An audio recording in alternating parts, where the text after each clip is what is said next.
Hi, do you have Battletoads? Do I have what? Battletoads. What the hell is this Battletoads? My Me friend. and a couple other people were asking for it. Well, why don't you go out there and get it then?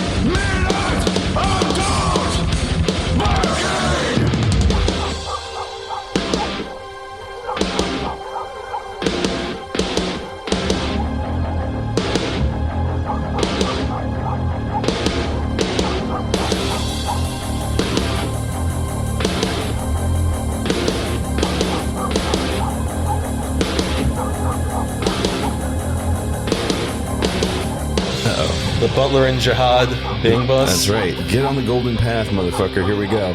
It's 40 Minutes Dogs Barking. I'm Jason. That's Brian. What a month. We were off last week because I was sick to a point where I could not speak. So not much of a podcast. Yeah. If it's just Brian.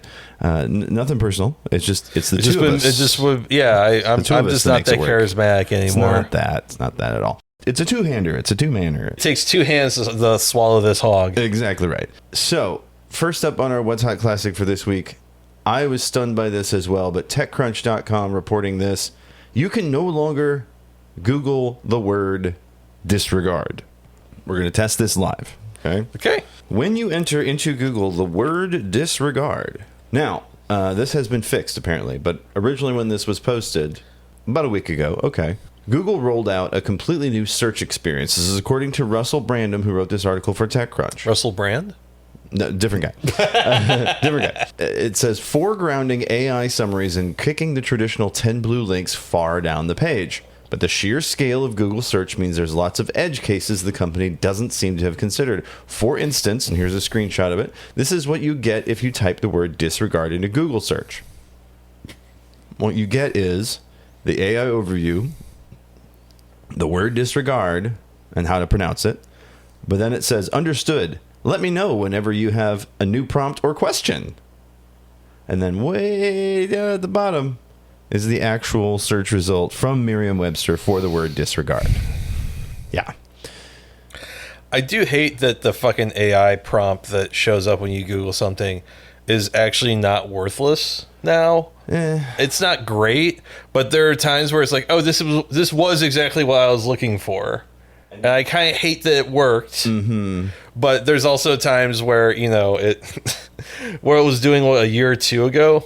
What does it mean? Count your chickens before they're hatched. And it's just like, well, this is an old Slovakian term used to describe when children would go to school and have to eat lunch, and they'd have to eat the eggs before they hatched. And you're just like, huh?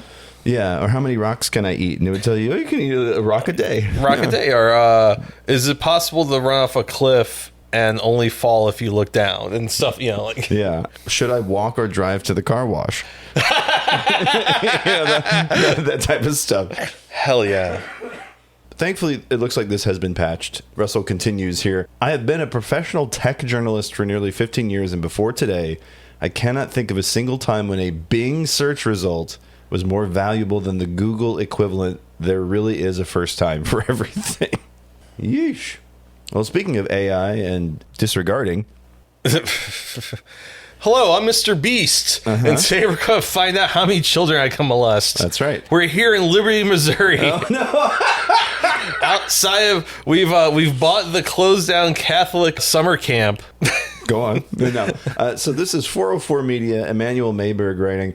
Streamer real-time deepfakes himself into Mr. Beast, says he loves, quote, touching little boys. Yep. An app that allows users to deepfake their appearance in real time has predictably resulted in a streamer making non-consensual and potentially defamatory content. Specifically, the streamer made himself look like Mr. Beast and said, I love touching little boys' pee-pees. Sam Pepper a British internet personality known for videos and streams in which he embarrasses people with so-called pranks. That's the best diss in this entire article, by the way, with so-called pranks. And who has been banned from multiple platforms, used the real-time deepfake app called Delulu on Kick. Initially, he made himself look like Jeffrey Epstein. Here's the video from that stream. It starts with him as Epstein, and then he switches to Mr. Beast. What's up, guys? Today, we're gonna be giving away $10 billion! I love touching little boys' pee-pees! Yeah, Proportionately, you can see it looks wonky, and I'm sure part of it is that his webcam is wide angle. Mm-hmm. So you're getting a little bit of a stretch there outside of the center. It's not convincing necessarily if you're really looking, but if you're not, and you don't know what Mr. Beast sounds like, you might be fooled. Maybe. The deepfake stuff's really upsetting in a way, in that we're distorting reality in a way that's either productive or funny. I mean, every once in a while it's funny. I mean, like, yes, like the Balenciaga Harry Potter stuff, you know? Sure. Like, you know, because that took, like, someone having, in my opinion at least, a fucking thought. There was an idea. There's a riff. I mean, to some Harry, Balenciaga is only the next great adventure. But there are times I've, like, sat there and I've been thinking to myself, like, there's no good or evil, only Balenciaga and those two scared the wheel there, whatever the line is. Yeah. Like that, like, took a thought. Or some of the AI music, right? There's riffs and jokes that they're doing, or there's bits, and like it feels like it was written by a person and then just kicked into being using the AI. But even so, well, you know, like Cities by Diana. Yeah, a lot of her stuff is just taking existing stuff and mashing it together. Sure, but there's it's taking like this, at least the aesthetic of AI, you know, brain slop, and making this coherently incoherent piece of art. Might be giving it a little too much credit, but making this piece of media. It's nihilistic and weird, and just like, I support the woke agenda. You know, woke won the woke Olympics. And when smiley piercings are now mandatory. Yeah. But yeah, this is just ridiculous. It's an app called Delulu. It's one of many AI products from a company called Descartes. They've raised $450 million in several rounds of funding, by the way, from venture capital firms like Sequoia and Benchmark. It also makes an AI generator called Mirage LSD, a real-time AI model called Lucy 2, but not good. I love how they got an update from Twitch, even though that's not where he was streaming. The creator in question, says Twitch, has been suspended from Twitch since 2018. Twitch told me in an email, we have numerous policies in place to protect against impersonation and harassment. The content described is a clear violation of those rules. Yeah. Well, speaking of AI and other nonsense, there is apparently a trend among WWE people on YouTube to use AI for summaries, but then the AI goes a little wonky.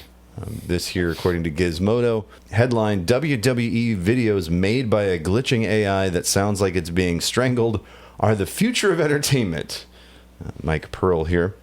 Yeah, he says the YouTube videos in question, apparently unearthed by a game designer and artist named Sam Bly, also known as Ampuko, have gone viral on Blue Sky, and here's some of the posts. He says, found a whole operation of unmanned YouTube channels making completely unchecked long-form slot videos where the AI voice simulacra regularly trips up and does this for a full 10 minutes at a time. So here's the clip. And for a lot of people, the answer this year seems to be, not quite. The show will happen. The stadium will likely fill up one way or another. What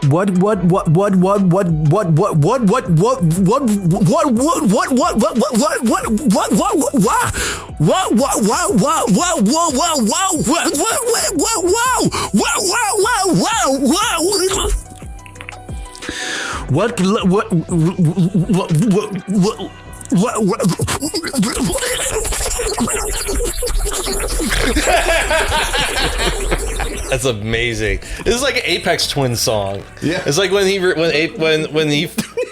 realized that he could like ratchet fucking hi-hats and shit and make stuff sound glitchy by mixing around with like time, by the BPM and stuff like that. So the actual channel in question, by the way, is JoeLizaWWE. About 3,000 subscribers, 132 videos exist. From a month ago, here's a little clip of Ric Flair sends a chilling message to Triple H after WWE ban. Ric Flair's removal from Roots of Fight now makes more sense.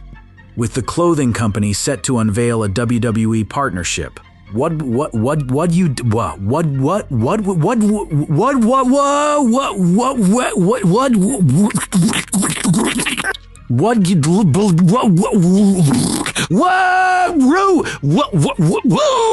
you know the click at this spot?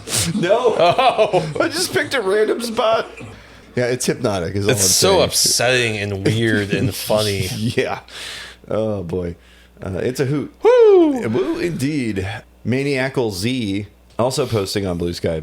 Here's another clip from same JoeLizaWWE. Triple H finally reveals the reason Gunther got released from WWE. And this clip is probably one of my favorite ones. line crumbled overnight. This wasn't just a minor setback. What WWE's what blub you up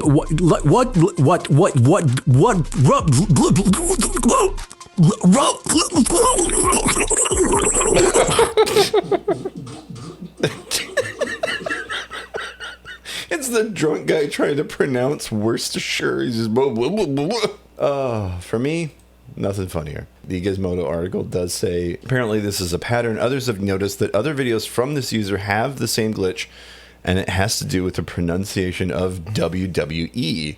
As soon as a WWE starts coming into the picture, it flips out. So far, no one has reported exactly who is doing this, how the voice generator goes so catastrophically awry, and why the glitchy videos are still online.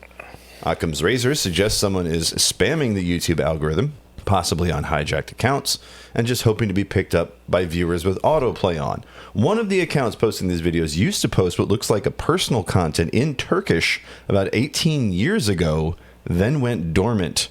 Then about a month ago, it started posting WWE documentaries with lengths ranging from 20 minutes to an hour, depending on how long the strangulation noises drag on, at the rate of about one per day. One perceptive YouTube commenter seemed to understand the danger of these videos, posting, quote, "Make sure to delete this from your watch history, y'all." Because then you're just going to get more. It all sounds like Donald Duck blowjob. .wave. That's how I sounded last week. That's why we didn't record. One last story to leave you with for a What's That Classic. This one's just funny on its face. From The Guardian, the headline, Patagonia sues drag queen Patagonia for trademark infringement. Outdoor clothing company is suing U.S. environmentalist drag performer for $1 plus legal fees, claiming, quote, "We wish we didn't have to do this." The reason? Well, Wynn Wiley, who performs as Patagonia, filed a trademark application in September to use the brand Patagonia to sell clothing and to prevent environmental activism. But of course, Patagonia company says it would irreparably harm its brand for that to be a thing. The full quote, "We wish we didn't have to do this and actively engaged with Patty for several years to avoid this. It has become necessary to protect the brand we have spent the last 50 years building. We want Patty to have a long and successful career and make progress on issues that matter, but in a way that respects Patagonia's intellectual property," and so forth. But in a way that respects Patagonia's intellectual property and ability to use our brand to sell products and advocate for the environment. Fair enough. I'm going to say that the former is more important than the latter to them. Yeah, it feels like they definitely... It's in the right order in the sentence, for sure. Sell products. Okay, right. But yeah, I just love Patty's pictures. They're great. Didn't they just do like a long-ass walk or a hike or some shit? They did something like that. Was like, damn, okay. But this feels a lot like the South Butt. Oh, yeah. No, I mean, that's exactly what it is. Yeah, Patty raising $1.2 million with a drag hike. Trekking up the California coast in drag. 102 miles. That was back in December from Point Reyes National Seashore to the Golden Gate Bridge. 35,000 donations. 35,700 individual donations, I should say. Went from backpacking directly to the drag show, selling out a 2,500-person venue as an independent drag artist in Saint Fran. Well, you know what was going to happen. You know it had to happen eventually. Oh, God. We crypto scamming? We are crypto scamming of the weekend. You're listening to 48 Minutes of Dogs Barking, the podcast. And now it's time for the Crypto Scam of the Week. Courtesy of our friends at the block, Timmy Shen, reporting ongoing exploit drains 11.6 million from Verus Ethereum bridge. So it says here, DeFi protocol Verus. I keep saying Versus. Is facing an ongoing exploit targeting its Ethereum bridge that's drained roughly 11.58 million so far. Security platform Blockade reported the attack. PeckShield reported that the bridge has been drained for 103.6 TBTC, 1,625 ETH, and 147,000 USDC. It added the attackers subsequently swapped the stolen assets for 5,402 ETH, which is where we get the 11.4 million. Huh. PeckShield did note that the attacker's address was initially funded by 1 ETH via Tornado Cash 14 hours prior. Not great. Tale as old as time. It's true. So apparently how this happened was they sent a low-value transaction to the contract, called a function to have the bridge contract batch transfer the reserve assets straight to the drainer. Highly likely, says GoPlus, another security company, to be cross-chain message validation / signature forgery, withdrawal logic bypass, or access control flaw. All that means is that Verus is on some weak bullshit. Their code is not strong, and they will not survive the winter. That is what I'm saying. Yeah, that's, I mean, jeez, 11 million? I mean, I've heard of Verus, but I don't know too much about them, but, like, kind of miss the old days of, like, the Safe Moon buffoonery. It was dumb, but it was also, like, interesting. It was interesting. There was a narrative, there was drama, there was, I think, in a way it shows, in a way, to me, like, the death of crypto culture is being a thing, because most of what we find, you know, like what I send you is like, oh, this is a wallet drainer or something like that happens to have like a little something different. I'm not saying we should stop doing crypto scam of the week, but I mean, I get it. If you were to say that, that would make total sense, because yeah, it's starting to feel like we're just hitting like the same three notes over and over again. I know. Yeah, I feel like the city deserves a better class of criminal. Yeah, I mean, really, most of the criminals now are just, you know, Yeah. in the White House. Hashtag smoke fleet or whatever. Smoke feet. I don't know. It was Liam Neeson on Twitter. He was like, oh, we're going to stay on Twitter and we're going to make this like super libbed out thing called Smoke Fleet. And it was the dumbest thing I've seen in a minute. I'm so confused. Don't worry about it. I don't want to get into it here. It's a whole thing. That's right. Our main topic this week. It is 10 years ago today. Sergeant Pepper taught his band to play. No. It is actually 10 years ago today that a zoo shot a gorilla. May 28th, 2016. Where were you when Harambe was killed? Yeah. Let's see. May 28th, 2016. I would have been 3 years into my job. Probably sitting in an unventilated room with a really gross dude who farts a lot. Breathe in silicone fumes. Oh, yeah. The whole bit. I was in Portland visiting my brother. Okay. And, you know, my birthday's on the 27th. Right. Happy birthday. Thank you. Turns out Harambe was also born on the same day as me. May 27th. I think it was in 1999. Interesting.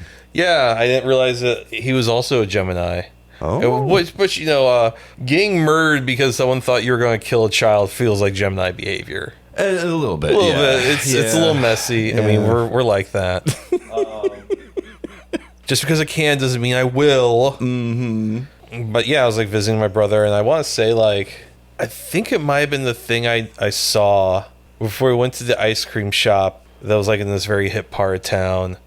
That was like, yeah, there's this like Thai restaurant that's really popular, and they got so popular that they bought the bar across the street. Hell yeah! So when you go there, you like when they give you like the little coaster thing, and then you go across the street to drink until your table's open. And I'm like, oh, that's complicated.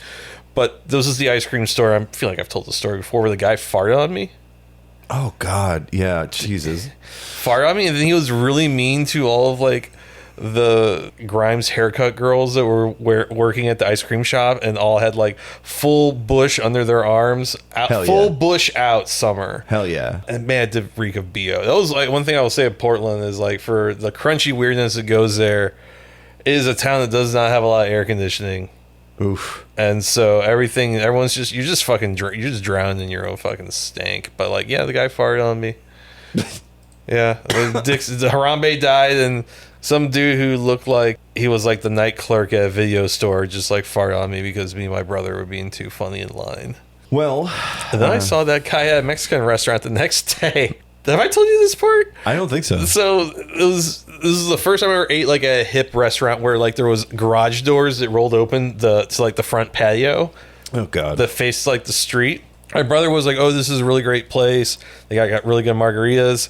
And we go there, and the bartender is like, "Yeah, this isn't actually like a place I normally work." And all the regular staff are like on a weekend float trip because it's Memorial Day weekend. Right. So it's just like a bunch of like industry friends like helping out. So like, still good, but Right. if I'm like, "Oh, cool." So it was just very okay. Yeah. But I remember at one point like waiting for our check. I'm looking out the window.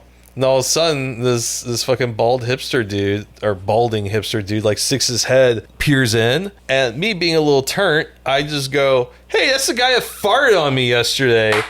And he like his eyes get real fucking big, and he just like basically sprints out of view. Jesus.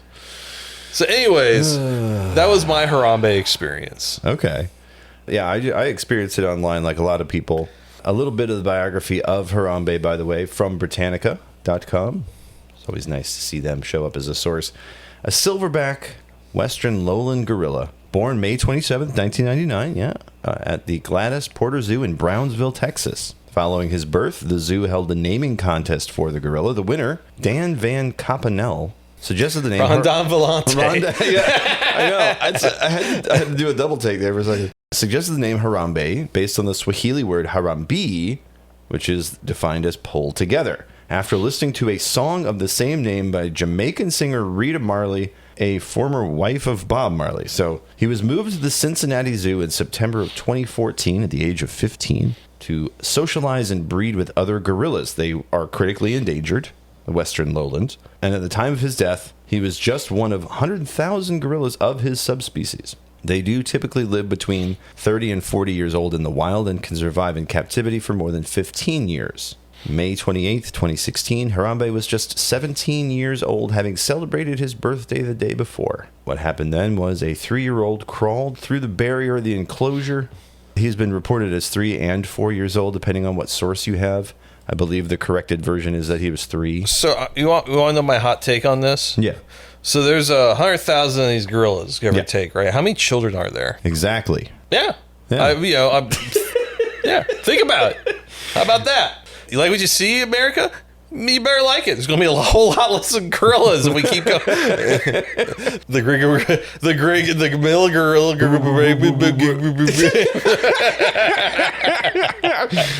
The great gorilla replacement. The children shall not replace us. That's right. That's right.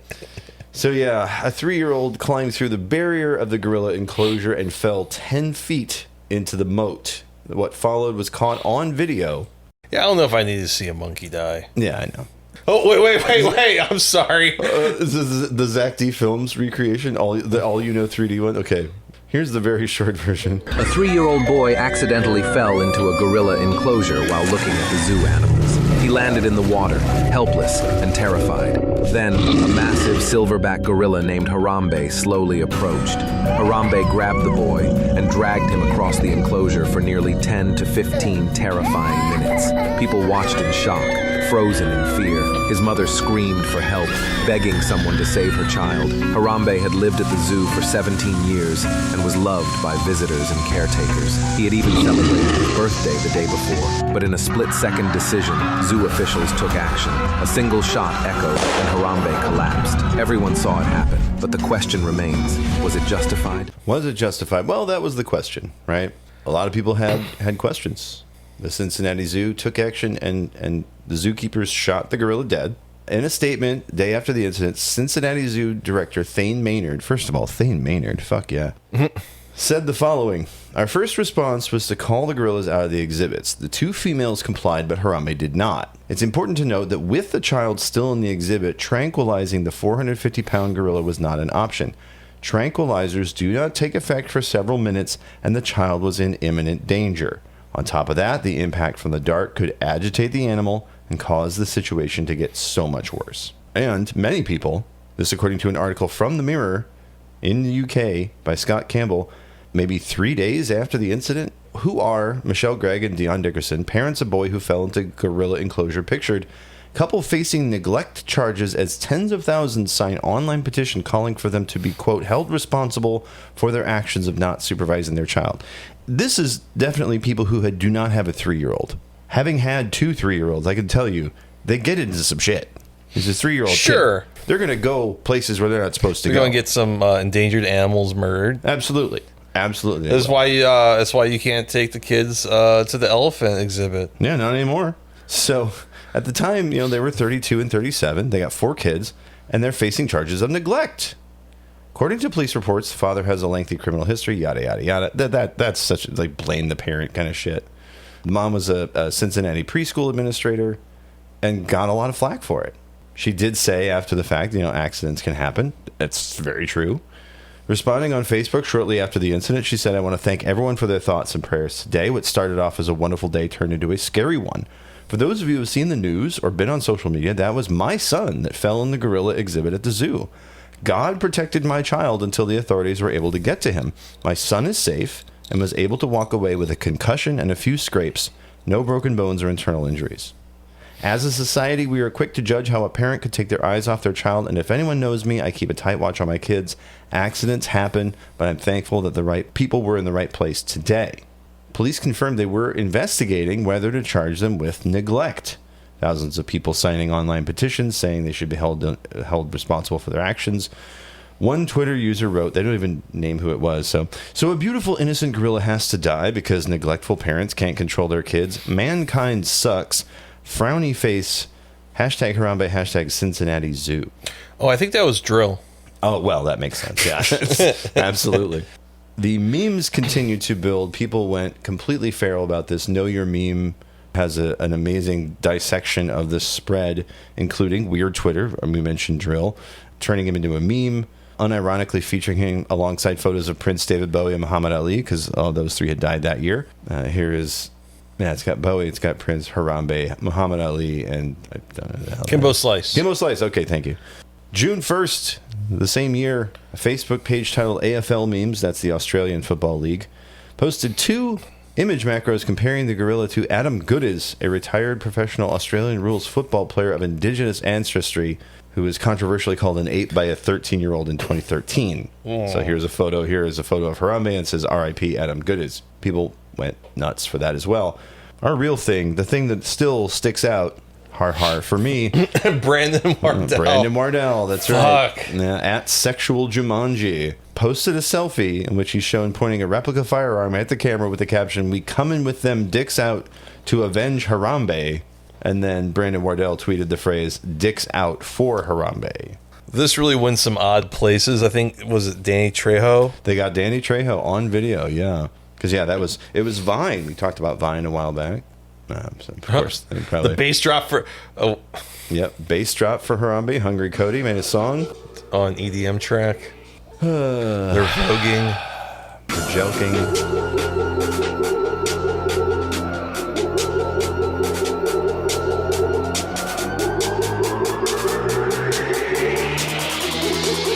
Dicks out for Harambe. Yeah.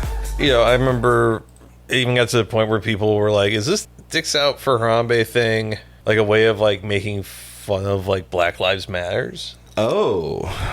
That was one that got floated around a few times in my social circles. And I was like, I'm not saying that ain't happening, but I don't know if that's like how you gotta engage every like dicks out for Harambe meme or any Harambe meme in general. Mm-hmm. I'm not saying that there aren't any out there because it's the fucking internet and the internet's terrible, but I don't know if that's like the default mode or intention. August 20th, the Thane Maynard got his shit hacked by a guy who went by @prom, vandalizing his feed with hashtags and jokes, one of which reads, Harambe 1, Cincinnati Zoo 0. The Associated Press, the big story here, this was August of 2016, headline, Harambe lives. Killed zoo gorilla gets a second life online. Julie Carr Smith and Dan Sewell. They say he was reaching for his license and registration. He was reaching for the zookeeper's gun. Jesus Christ. Suicide by zookeeper. Okay, so... Oh, boy.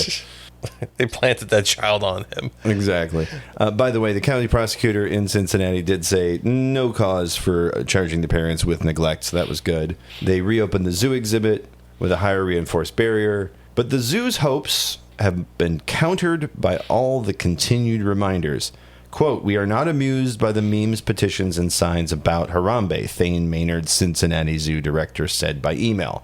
"Our zoo family is still healing, and constant mention of Harambe makes moving forward more difficult for us. We are honoring Harambe by redoubling our gorilla conservation efforts and encouraging others to join us." Yeah. On change.org, this says, social media users like to satirize controversies. Never forget hashtag Harambe. Read posts accompanying Harambe's photos superimposed on sculptures above cityscapes among famous dead people. Some Twitter users routinely add the hashtag RIP Harambe even to posts that have nothing to do with him. He has surfaced in rewritten song lyrics, comedians' acts at sporting events, and in rap songs. On change.org, a recent search, again, this is that same year, turned up 253 references to Harambe. They include the early Justice for Harambe petition and the recent petition to rename the Cincinnati Bengals the Harambes, which has received more than 21,000 signatures. Others want a Harambe emoji, a Harambe character in Pokemon Go, to clone Harambe, even to canonize him. That's right, to make him a Catholic saint. I'm sorry, motherfucker didn't perform any miracles. WCPO TV web editor James Leggett recently declared that enough was enough by starting an online petition to end the online petitions for Harambe. Quote, "At first the petitioners had good intentions," he wrote, "but then the goofuses of the internet hopped on the Harambe train for their jollies, and it has gotten out of control." Please don't say jollies to me ever. But the Jimmies have been rustled. Jimmies have indeed been rustled. Truly ridiculous. Ashley Byrne, former director for PETA, said trolls poking fun at animal rights activists seem to be in a distinct minority when it comes to Harambe. "This tragic incident really did start a new conversation," she said. "Most people who saw the video came away with a great degree of empathy for animals forced to live in captivity." And, folks, it continues, right? There are people leaving. Piers Morgan posting RIP Harambe, a magnificent gorilla dies because a zoo failed to make its barriers safe. PETA chiming in, right? Celebrities expressing their responses. Let's hear here. Lisa Vanderpump. Oh, boy. "Oh, the poor gorilla. He did nothing wrong. If you watch the video, so sad. As a mother, I would have jumped in, too." Katie Sackhoff. Oh, boy. It Who's that? Battlestar Galactica. She played Starbuck. It saddens me to no end that a gorilla had to be put down because of an irresponsible parent. However you look at it, it's just sad. Piers Morgan, taking their eye off the ball, but no child should ever be able to crawl into a gorilla compound. Zelda Williams, how was the gorilla enclosure not child-proof? People did go completely bonkers. Daily Dot reporting, Harambe the gorilla lives on in beautifully tasteless memes. Here it is, Harambe on the hood of a PT Cruiser. At Hector the G, places I couldn't wait to jump into as a kid. A bounce house, a trampoline, a ball pit, and then, of course, the gorilla enclosure. At Hamson Castle Vaping Dragon, I think it's touching that after 2016 AD, they're going to start over with 1 AH after Harambe. At Based Jesus, oh, ever since Harambe died, shit ain't been the same. Based Jesus. Cool. Yeah, we really beat this fucker into the ground. We really did. Dick's out, of course. Of course. Always and forever. And fucking Brandon Wardell. I forgot. Sexual Jumanji. Mm-hmm. What does that even mean, buddy? But here's BuzzFeed reporting, because of course they had to. 3 teenagers, Ohio teen Max Brinton and a couple of his friends, Chris Gallagher and Matej Nujic, in a scheme to prank Google into honoring the fallen ape. In Google Maps, they continue to report the road going into their high school, Shanklin Road, Willoughby, Ohio, reported an error in the street's name and continued to say it's Harambe Road. It's Harambe Drive. It's Harambe Drive. And they eventually did get it to be changed on Google Maps. There is a photo of it. That I like. We sent complaints to Google Maps saying Shanklin Road was actually Harambe Drive, and they changed it. I'm screaming. A lot of people responding, Life is Harambe. I want to drive it all night long. Harambe doesn't drive because he's dead. Now, all of that to say, the memes, they went out for a long while. Some memes, very good. Some of them, very bad. Very bad. Like, for example, the fact that in the 2016 election, again, Harambe was killed in May. The election was in November. The 2016 election, 11,000 people wrote in for President Harambe. 11,000. Of course, tasteless non-joke enjoyers online said something like, over 11,000 people voted for Harambe. Harambe's a dead gorilla. Those 11,000 votes would have saved our country. Hashtag election night. An eBay seller a year later was apparently posted a bidding for a Cheeto that resembled Harambe. Sold for $99,000. Yeah. Cincinnati Bengals defensive end Sam Hubbard in 2022 said his team is going to try to win Super Bowl 56 for Harambe. He was on Pardon My Take, so... That's the place for jokes. I'm sorry. If you're on Pardon My Take, I'm going to say some shit. That was the last big meme about Harambe until... That's right, folks. The White House. The White House. I want off this fucking ride. Yesterday I saw this, and I know they're just like flooding the zone and creating as much noise and as much bullshit as possible, but really, dudes? Yep. The official White House Twitter account. Today we remember a legend. Tomorrow marks 10 years since we lost him, 10 years since the world stopped scrolling and collectively mourned something bigger than a meme. He became a symbol of loyalty, strength, chaos, unity, and the strange beauty of the internet, bringing millions of people together for one cause, never forgetting Harambe. Everyone remembers where they were when they heard the news, and somehow, a decade later, his legacy lives on. Gone, but never forgotten. Rest easy to a true patriot. The lale lule lo. I mean, really. I'm telling you, dude. John Madden. John Madden Harambe. The fucking White House, dude! To quote Logan Roy, these are not serious people. I can't fucking... I just don't know, man. This was clearly fucking written by Grok or whatever. It's like not good. It goes on for a really long time. And it's not funny or cute or anything. It's nothing. This is a nothing post. 20 million people saw this fucking post. Just fucking... The Elder Scrolls one is pretty good, though. Yeah, the with this character's death, the thread of prophecy is severed. Well, I mean, 2016, a lot of people do point to that as like, well, America's kind of done with. Yeah, that was a pretty weird year, man. Oh, yeah, and apparently there is, this is true, George W. Bush meeting with Kayla, mother of Harambe. There's a photo of him. Yep. Yes, okay, well, at least according to Business Insider, a photograph from 1998 shows George W. Bush met Kayla, Harambe's mother, at the Gladys Porter Zoo in Brownsville, Texas. Esquire, through a Twitter user who goes by the name Lib Crusher. Oh, yeah, of course, Lib Crusher. The Business Insider piece. Was George W. Bush planning the murder of the unborn Harambe when he met with Kayla the gorilla in 1998? Was Kayla in on it too? Did the Bush administration orchestrate the death of Harambe as some sort of false flag operation meant to distract from the death of Cecil the lion? The year before, there was a lion. That's right. Yeah, who was 13 years old and was killed in the Hangwe National Park in Zimbabwe. Yeah, jeez. Okay, yeah, we are going down the fucking rabbit hole. I'm telling you. So it's interesting as a cultural phenomenon. I think it was an incredibly stupid time to be on the internet. I mean, folks, a couple years into this Twitter, Harambe guy, all the Mexicans killed Harambe. It's just... I know. They're not sending over their best lowland gorillas. Yeah. God, imagine dying in Cincinnati, man. Yeah, I mean... Sounds bleak. Bury me at the Skyline Chili Factory. Yeah. In loving memory of Harambe, a senseless death, 1999 to 2016, yeah. We killed a fucking gorilla, folks, to save some ungrateful ass who would now be a 14-year-old. My fucking friend Harambe. Mm-hmm. He died. Fucking died. Well, dick's out. Dick's out. I don't know, man. It's one of those things, and I think... For all its faults, Encyclopedia Dramatica's editors at that point were right to say it was a forced meme. Not really funny. No, I mean, like the Danny Trejo stuff, like the fucking dancing gorilla video. Like, there's some... It's funny adjacent. It's not funny on its own, I think is the problem.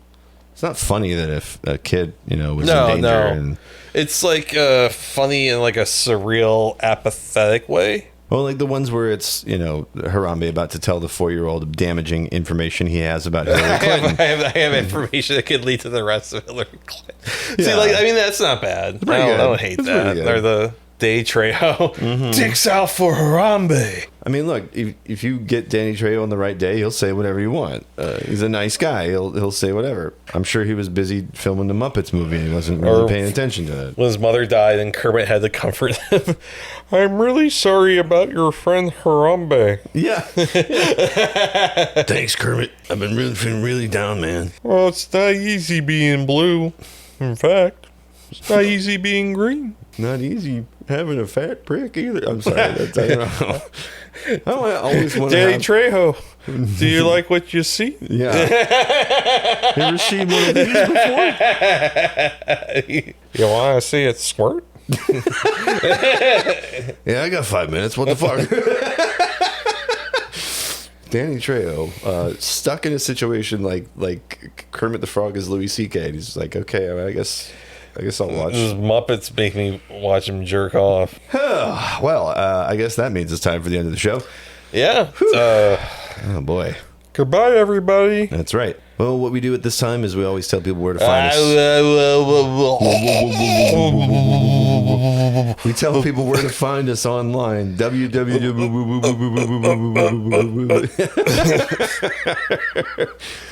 of these days, far from this episode, I think we should just end the episode just like that, without warning or context. Just this is implying that we've done AI the whole. It's been AI the whole entire time. Exactly. Anyway, where can people find you online, Brian? Oh gosh, if you want to find me online, you can go over to iShuckEDBor on Twitter and Blue Sky. You can find me on Instagram at A Music Photographer. You can also find my highly neglected Substack, amusicphotographer.substack.com. You can also go to theartsstl.com, the last and only good media website left in screwy St. Louis. I think that's it. I think that's all my pluggables, man. Where can they tell you to put your dick out for Harambe? Oh boy, you can do that in many places. Place I'm at the most is, of course, Blue Sky, Video Crime. I'm also on Twitter, but not really doing much other than promoting the show. Pretty much anywhere there's a Video Crime, Letterboxd, places like that. That's where I'm going to be. A lot of stuff on Letterboxd for me to add. Recently you'll get to read about it. It's going to be fun. Other than that, you can find me on a podcast that's not this one. It's called Submitted for the Approval of the Midnight Pals. There I play a fictionalized version of horror icon Stephen King. Love you, Steve. 2 seasons are out. You can enjoy them all at your leisure. It's midnight-pals.simplecast.com or anywhere podcasts are sold. Just search Midnight Pals. You can get in contact with this show in a number of ways. My personal favorite is the telephone, 314-246-9766. That's 314-AHOY POO if you like to spell with your telephone. Give us a call. Yeah. Shoot us a text. Yeah. Whatever it is you feel like doing. Tell us where you were when you first heard that Harambe was killed. We'd love to hear from you. We'd also love to hear from you via email. Jason at 8 minutesdogsbarking.com. Brian with a Y at 8 minutesdogsbarking.com. Whatever it is you feel like saying to us, please do that. I'll tell you what, my prompt for you, if you're going to send me an email, make sure to include, let's say, a brief poem about a spider. There's a good one. You can support the show at patreon.com/48minutesofdogs. There you will find our post-show hangout called Thanks, I Hate It, and a bunch of other cool stuff.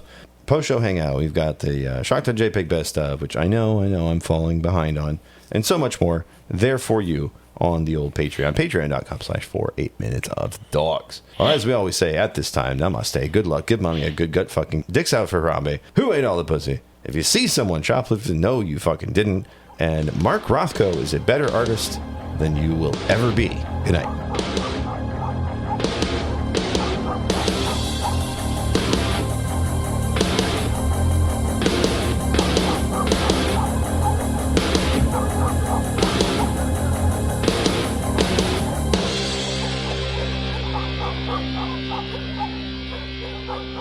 Bye.